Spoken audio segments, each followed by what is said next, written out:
you not to, did people tell you not to touch the subject? Almost everyone around me told me not to touch this subject. And I had those those thoughts go through your mind. I say when I was sitting in Andy's basement, I flew myself down after having met him, and I said I wanted to see what he was working on.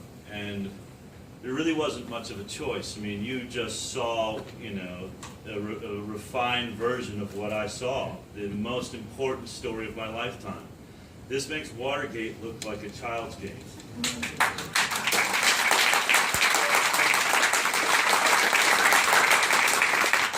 And people come up and they say, you're a hero that you took this on.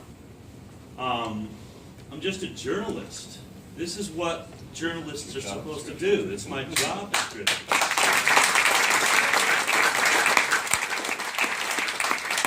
fact that we've reached the point in the United States of America where you're looking at the, 6 or 7 people that thought this was a story is terrifying.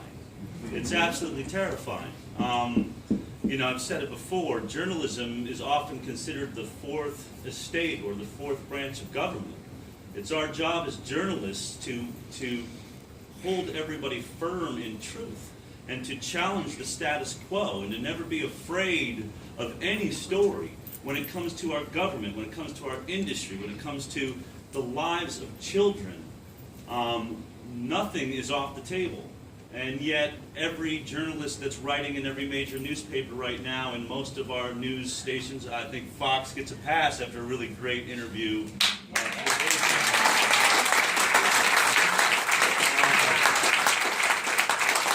But I also want to give credit because it's also about education. It's about how we're raised. And I was lucky enough to have 2 parents that raised me to always question authority when it goes against my own intuition. Mom, Dad, you guys are here. Can you please stand up?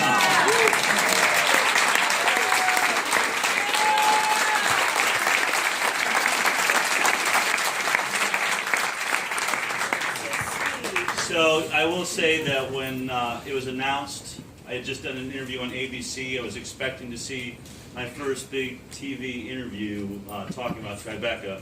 When it was announced that we had been pulled from the festival, and I saw this statement by Robert De Niro sort of denouncing the film, there was about 30 seconds where I thought, there just went my career.